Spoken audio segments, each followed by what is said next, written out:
Be me 35, sitting here at 2 a.m. thinking about Dad. He passed away last year and I still miss him every day. Let me tell you, Anon's a story about my old man, story about love, regret, and what winning actually means. Dad used to always ask me one simple question: "Are you winning, son?" Said it my whole life from childhood until he died. Never really understood what he meant until too late. Rewind to when I was 16, playing games in room. Door creaks open and Dad pokes his head in. "Are you winning, son?" Barely look away from the screen. "Yeah, Dad, just give me 5 minutes." Dad nods and closes door quietly. Thought winning meant high scores and achievements. Had no idea what real winning looked like. Dad was always asking that question. During homework, dinner, even watching TV. "Are you winning, son?" Always said it with same gentle smile, same genuine interest in my answer. Didn't realize until years later. Dad wasn't asking about games or grades. He was asking about happiness, about whether life was treating me okay. Dad raised me alone after Mom died of cancer. Watched him work double shifts at factory. Never complained, never showed how tired he was. Just made sure I had everything I needed. "Are you winning today, son?" He'd ask when he got home exhausted. Still wearing grease-stained work clothes. I'd mumble response about homework or games. Dad would nod and ruffle my hair. "That's good, son, keep winning." Then he'd make dinner and help with homework, even though he was dead tired. High school graduation comes around. Dad takes day off work to attend, sits in auditorium beaming with pride. Afterwards, he hugs me tight. "Are you winning now, son?" "You graduated, I'm so proud." "Yeah, Dad, I guess I'm winning." First time I really meant it. Dad worked extra hours to save for my college, wouldn't let me get student loans. Education is investment in winning. When I turned 18, ready for university, Dad helps load car with everything, stands in driveway looking smaller somehow. "Are you winning, son? Ready for this next chapter?" "Yeah, Dad, I got this." Hug him goodbye, but it feels rushed. Eager to start independent life. Didn't call home as much as I should. Busy with classes, parties, new friends. Dad called every Sunday. "How's school, son? Are you winning?" "Yeah, Dad, everything's fine." Always had excuse to cut conversations short. Always something more important than talking to Dad. College flew by in blur of achievements. Dad attended graduation ceremony. Looked older now, grayer, more tired, but still beaming with same pride. "Are you winning, son?" "Look at you, college graduate." "I'm definitely winning, Dad." Got job offer at tech company. Starting salary is more than you make. Regretted saying that immediately. Dad's smile didn't waver though. Money doesn't measure winning, son.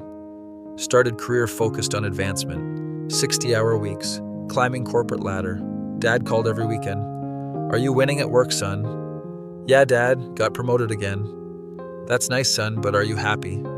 "Of course I'm happy, Dad." Success equals happiness, right? Not always, son.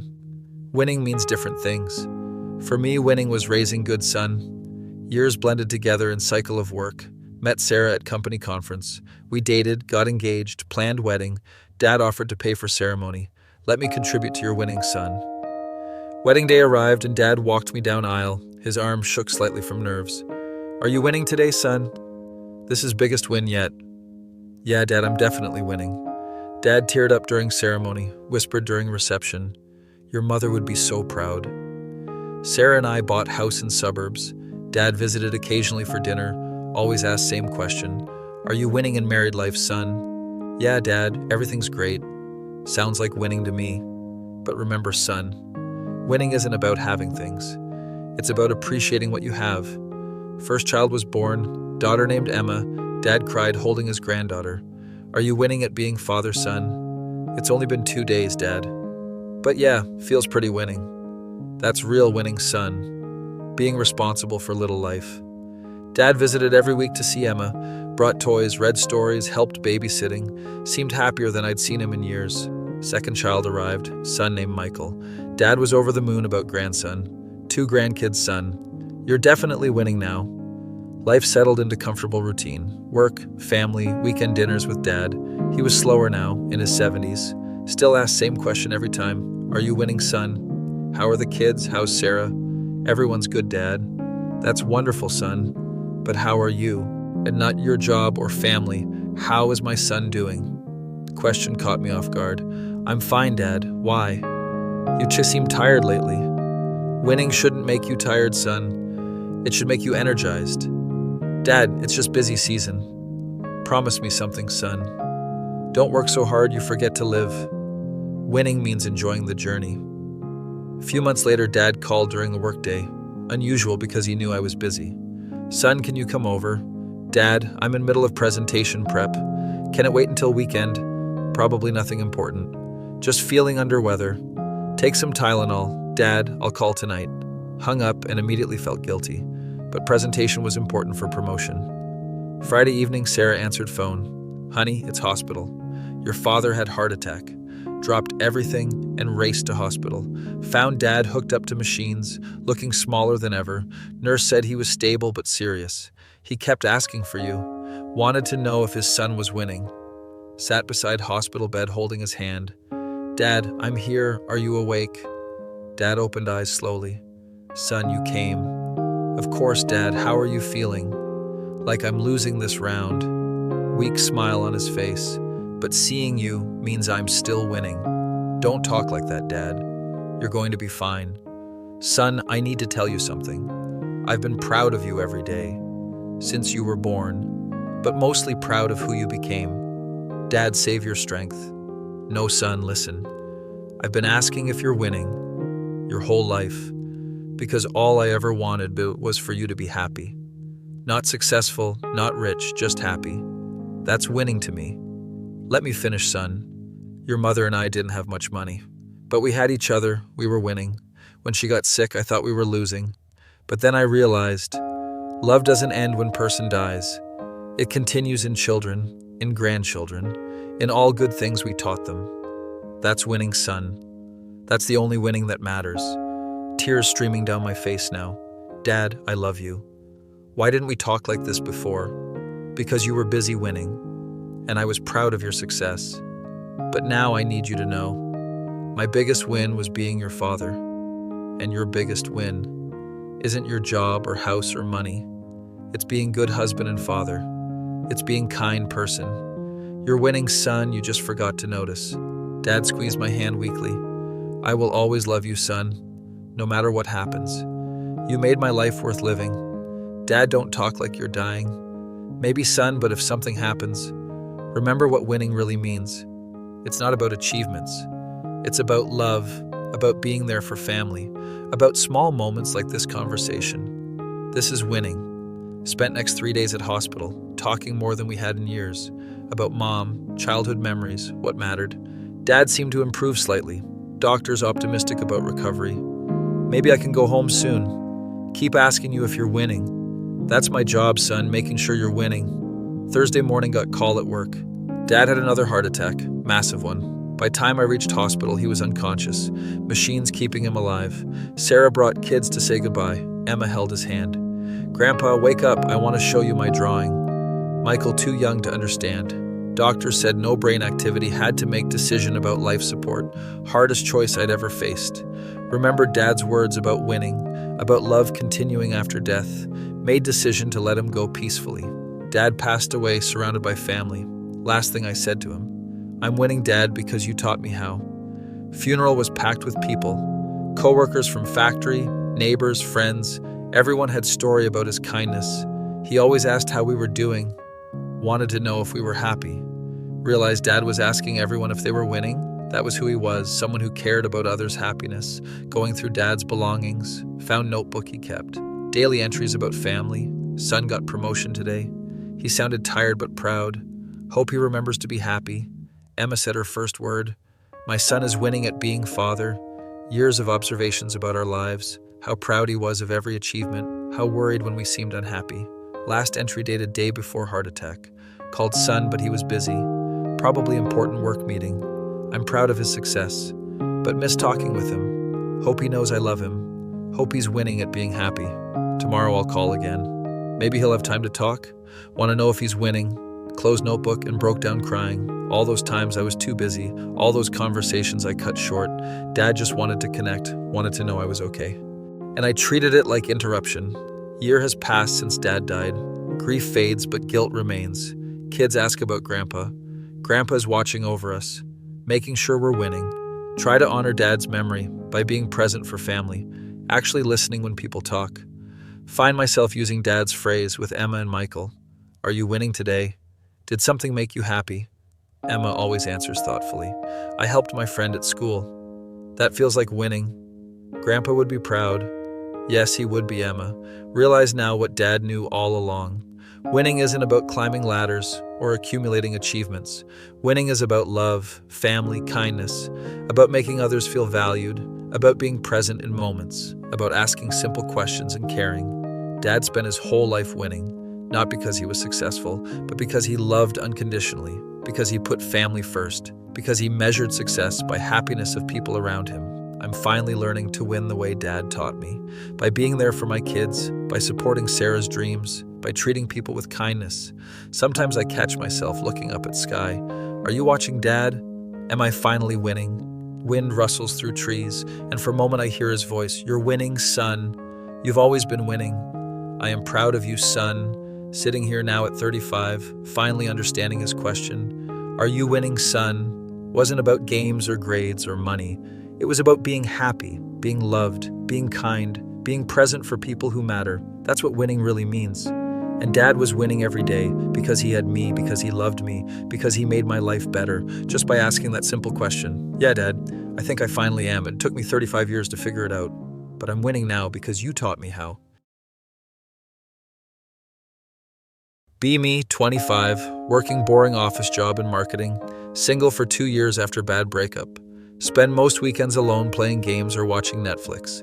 Decide to start going to local coffee shop to get out more. Maybe meet people, maybe just feel less isolated. There's this girl who comes in every Saturday morning, always sits at same corner table with stack of books, shoulder-length brown hair, vintage glasses, gentle smile. Something about her seems different from other people. Peaceful, focused, like she exists in her own quiet world. Spend weeks building courage to approach her. Finally decide this. Saturday is the day, order, usual coffee, and walk over to her table. Excuse me, I'm sorry to bother you, but I've seen you here before and wanted to introduce myself. She looks up from the book with surprised expression, opens her mouth like she's going to speak, then closes it and reaches for phone instead, types something and shows me screen. Hi, I'm deaf, but nice to meet you. Heart sinks because I feel like idiot, panic, and type first thing that comes to mind. Hi, deaf, I am Jake. Realize how stupid that sounds immediately. Maya looks confused, then starts giggling. Types, did you just introduce yourself to my deafness? Or are you nervous? Face turns red with embarrassment. Sorry, I'm nervous and awkward. Let me try again. Hi, my name is Jake. Nice to meet you. She smiles warmly and types back. Much better, I'm Maya. And don't worry, happens all the time. But also intrigued because she seems so kind, pull out my phone and type back. I'm Jake. Sorry I didn't know. Would you like to talk anyway? She smiles and nods enthusiastically, points to empty chair across from her. Spend next hour typing back and forth. Learn her name is Maya, and she's 23, works as graphic designer from home, loves reading, hiking, photography, incredibly smart and funny through text, makes jokes about people watching, points out couple arguing silently across cafe, types, relationship drama is funnier when you can't hear it. Realize I'm having more genuine conversation than I've had with anyone in months. Maya is expressive with her face and hands, even without hearing her voice. I can tell she's laughing, thinking, excited.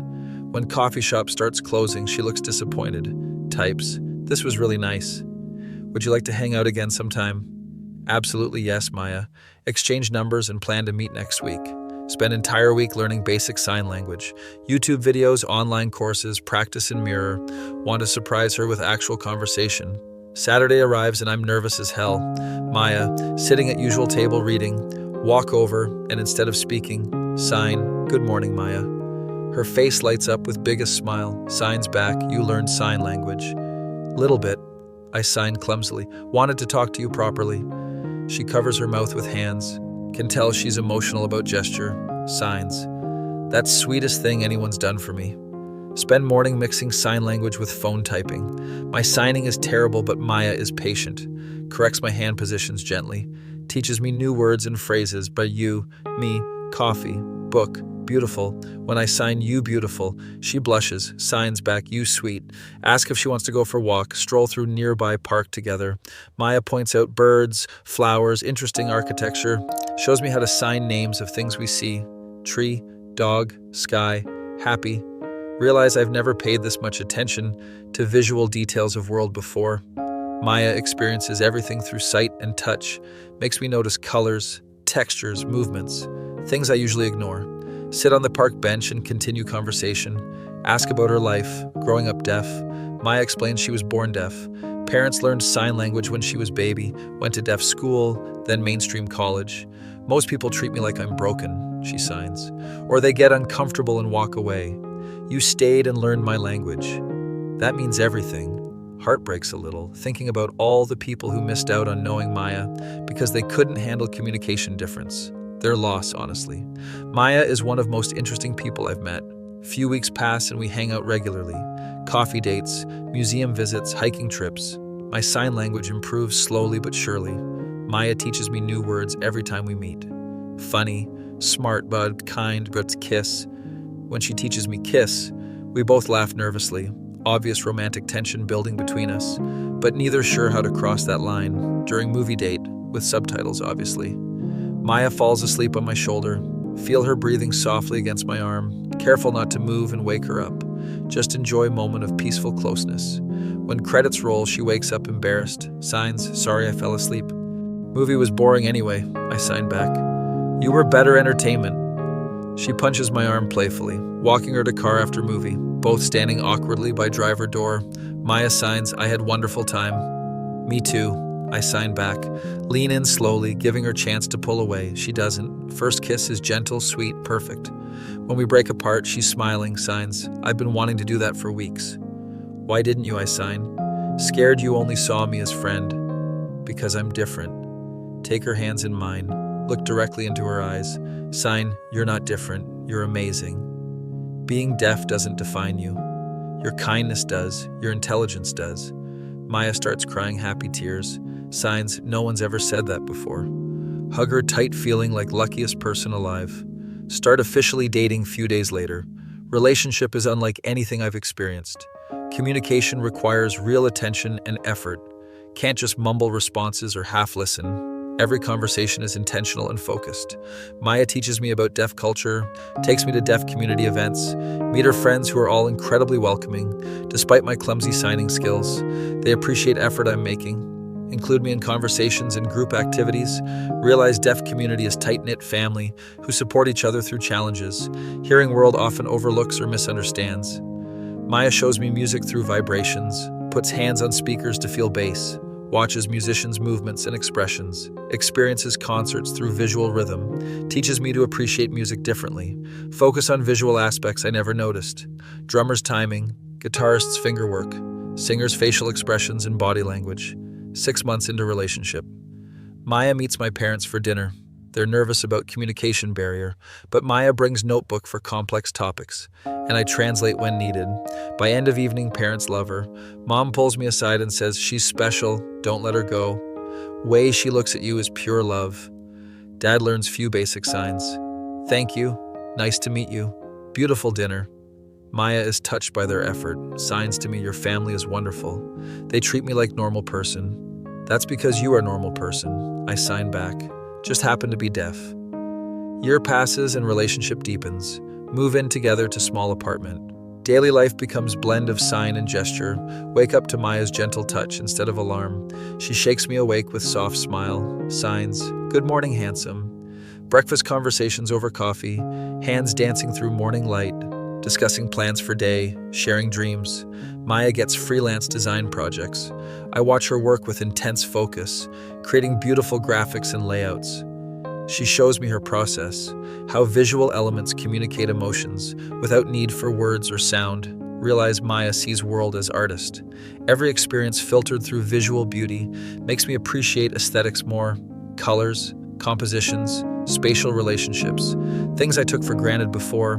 But challenges arise too. Restaurants without good lighting make conversation difficult. Movies without subtitles are impossible.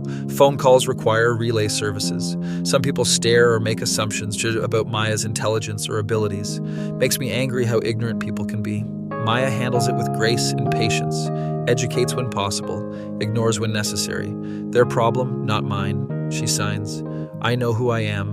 Admire her strength and confidence, facing world that often isn't designed for people like her. Maya's birthday approaches. Want to do something special. Learn entire song and sign language. Can't help falling in love by Elvis. Practice for weeks in secret. Get help from her deaf friends, who teach me proper rhythm and expression. Birthday dinner at her favorite restaurant. After dessert, I stand up nervously. Sign, I have surprise for you. Begin signing song lyrics. Wise men say only fools rush in, but I can't help falling in love with you. Maya's eyes fill with tears, covers mouth with hands in amazement. Continue through entire song. Other diners stop to watch. Some pull out phones to record. When I finish, Maya is sobbing. Signs, that was most beautiful thing ever. I love you so much. I love you too, I sign back. Will you marry me? Pull out ring box with shaking hands. Maya nods enthusiastically through tears. Signs, yes, yes, yes. Entire restaurant erupts in applause. Even though most didn't understand, everyone could feel the love. Wedding planning is adventure, finding deaf-friendly venues and vendors, incorporating both hearing and deaf traditions. Ceremony includes both spoken vows and signed promises. Reception has DJ who takes visual requests. Dance floor lights pulse with music. Maya dances to vibrations and visual cues. Watching her move to rhythm she feels, rather than hears, is mesmerizing. Honeymoon in quiet mountain cabin. No distractions from phones or TV. Just us, nature, and comfortable silence. Hike during days, stargaze at nights. Maya points out constellations. Tells stories about deaf folklore, myths passed down through generations. About people who communicated with stars through hand movements and light. 6 months after wedding. Maya comes home from doctor appointment. Face is mix of excitement and worry. Sits me down on couch. Signs, I'm pregnant. Heart explodes with joy and terror. Will baby be deaf or hearing? How will we navigate parenthood? Across different communication worlds, Maya sees my worry. Signs, baby will be perfect either way. We'll love them and teach them. Both languages, both cultures. They'll be bilingual from birth. Pregnancy brings new challenges. Prenatal appointments need interpreters. Childbirth classes require accommodations, but also brings incredible joy. Feeling baby kick while Maya signs. Hello, little one. Watching her talk to belly in gentle hand movements. 9 months later, Lily is born, healthy, beautiful, perfect. Tests show she has normal hearing. Maya cries with relief and happiness. Signs, she'll hear your voice. And see mine. Best of both worlds. Lily grows up truly bilingual. First word is mama, spoken aloud. First sign is more for more food. Switches between voice and hands, effortlessly depending on who she's with. By age 3, Lily is translating. Between deaf grandparents and hearing ones. Little ambassador between two worlds. Watching Maya be mother is incredible. She reads bedtime stories in sign, facial expressions animated and dramatic. Lily watches with wide eyes, absorbing both story and language. Maya teaches Lily about deaf culture, pride and identity, not shame. Lily learns differences aren't disabilities, just different ways of being human. 5 years of marriage pass. Life settles into beautiful rhythm. Maya's design business thrives. Lily starts kindergarten. I get promoted at work, but health concerns arise. Maya starts having severe headaches. Doctor visits reveal brain tumor, benign but growing, pressing on nerves. Surgery is risky but necessary. Waiting room during operation, surrounded by deaf friends and family, hands moving in prayer and support. Even though I can't hear their voices, can feel their love and hope. Surgery successful but recovery difficult. Maya's balance affected temporarily. Needs help with basic tasks, but spirit remains unbroken. Signs with shaky hands. Still here, still fighting. Love you more than words, or signs can express. Months of physical therapy follow, slowly regaining strength and coordination. Lily helps by bringing mommy water and practicing sign language together, watching 6-year-old daughter care for her deaf mother with such natural understanding. Ben proves love transcends all barriers. Maya recovers fully after year. Doctors amazed by her determination. Celebrates by taking family camping. Same mountains where we honeymooned. Lily runs ahead on hiking trails. Maya and I walk hand in hand, talking about how lucky we are to have found each other, despite communication differences, or maybe because of them. Sitting around campfire that night. Lily asleep in tent. Maya signs thank you. For what? I sign back. For seeing me as person first. For learning my language, for giving me family, for showing me what love really means. Take her hands in mine, sign thank you for teaching me that love doesn't need sound, only understanding. And you understood me completely from that first day in coffee shop. Maya smiles and kisses me softly. Fire crackles silently between us. Stars shine overhead without sound. But our love speaks louder than any words ever could.